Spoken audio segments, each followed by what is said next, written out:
Então, só uma informação que a gente esqueci de passar no último vídeo, é que quando R não tem valores faltantes, né, existe um teorema que foi provado por esse artigo do Eckert e Young, de 1936, que E ele é minimizado justamente com a decomposição em valores singulares de R, truncada nos maiores autovalores em valor absoluto, né?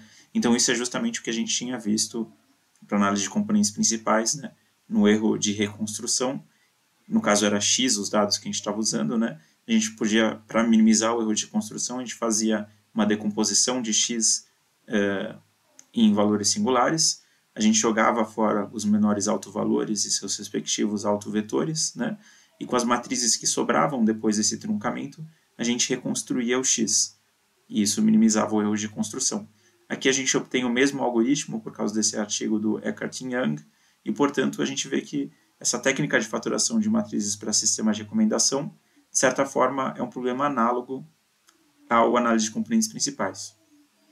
Contudo, aqui não dá para a gente implementar esse algoritmo, porque o R ele tem valores faltantes, né? Então, como que a gente faz a decomposição em valores singulares de uma matriz com valores faltantes? Isso, a princípio, é um problema, né? Mas agora a gente consegue discutir, quer dizer, pensando como estatísticos, o que a gente pode fazer em relação aos valores faltantes. Basicamente, a gente vai tomar R, ou melhor, a gente vai tomar A como sendo o conjunto de valores de U e P em que não há valores faltantes em R, né? E a gente está analisando o erro de reconstrução, então era a norma de Frobenius, né, entre R e a reconstrução é imposto incompleto RK. E a gente vai aproximar isso, né, ao invés de somar sobre todos os possíveis valores de U e P, para todo usuário e para todo produto, a gente vai somar só os valores de U e P em que a gente tem uma avaliação desse usuário U para o produto P. Né? Então, a soma de R e U P menos RK de UP ao quadrado, né? Mas só para os U's e P's em que a gente tem a variação. Então, enquanto que a quantidade à esquerda do aproximado ela não pode ser calculada, né? A quantidade à direita pode ser calculada, se a gente tiver uma determinada matriz RK, porque a gente só está usando valores conhecidos de R. E a gente pode pensar nisso como que a gente pode pensar nisso? Bem, tem algumas formas que a gente pode usar. Se a gente imaginar que os dados faltantes eles estão faltando ao acaso, né? Então não existe nenhum tipo de viés de seleção, e a gente imaginar que o quadrado, de certa forma, é como se fosse a log verossimilhança de uma normal, né? Então isso aqui tem o lado da direita é a log verossimilhança, né? Quando a gente tem dados que estão faltando ao acaso. Então a gente está usando simplesmente as caselas em que a gente conhece o valor. E daí a gente pode continuar desenvolvendo a expressão à direita para tentar obter um algoritmo, né? Então, o RK de UP, lembrando que ela é faturação imposto incompleto, né? Ela pode ser escrita como o RK, né? Ele pode ser escrito como U vezes P, né? E, portanto, na casela UP, isso é simplesmente a uésima linha de U, o produto interno com a pésima linha coluna, a pésima coluna de P, né? E, portanto, a gente pode escrever o RK de UP como sendo esse UU, produto interno PP, né? E mantendo a mesma erro quadrático médio que está sendo calculado, né?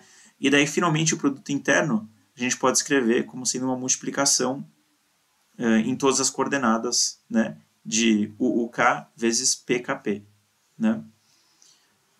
E dessa forma a gente obtém essa expressão aqui, e a gente pode agora tratar todos os valores UUK e todos os valores PKP, né, como sendo parâmetros que de alguma forma a gente quer estimar, de forma a minimizar o erro de reconstrução, né, ou de forma a minimizar o erro quadrático médio. Então, uma estratégia que a gente pode fazer a gente pode calcular a derivada parcial em relação a uma dessas quantidades de cada vez, né? Então, fixa um valor de U, um valor de P e um valor de K, e calcula a derivada parcial, e daí a gente move um pouquinho essa coordenada, né, na direção contrária a essa derivada. Então, se a derivada dá positivo, a gente faz um pouquinho negativo, move um pouquinho para o negativo o valor, e se a derivada dá negativo, a gente move um pouquinho para positivo o valor, né? Então, a gente anda um pouquinho na direção em que a gente está minimizando o erro de reconstrução, né? E se a gente fizer isso várias vezes, daí a gente vai acabar convergindo para um valor de RK que minimiza o erro de reconstrução, né? Então, no final das contas, o que a gente está fazendo aqui? A gente está aplicando uma técnica de gradiente descendente, iterado, né? E a ideia é, a norma de Frobenius, que a gente entende bem, que é o erro de reconstrução exato, ela não pode ser calculada. Mas se a gente tratar como se fossem dados faltantes, aqueles observações da matriz que a gente não observou, dados faltantes ao acaso, né? E a gente pode simplesmente, ao invés de calcular a norma de Frobenius sobre todas as caselas da matriz, calcular só sobre as caselas que foram observadas, o erro quadrático, né? E a gente vai tomar esse como sendo o erro de reconstrução observado, né? Portanto, a gente consegue implementar um algoritmo e a gente vai obter valores, projeções de cada usuário em RK e cada produto em RK. E a parte interessante é que, com base nessas projeções, uma vez que a gente fizer o produto interno entre elas, a gente obtém avaliações, né, para usuários e produtos que nunca foram observadas, né? Então a gente vai, de fato, estar obtendo estimativas para as quantidades faltantes que a gente tem interesse.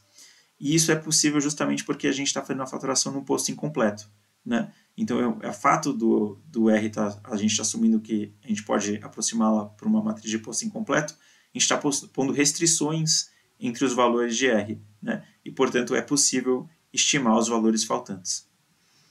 Então, essa é a ideia do algoritmo por cima, né? E na lista sobre análise de componentes principais e sistemas de recomendação, eu vou colocar uma implementação dessa técnica de encontrar os valores as projeções em U e P, né?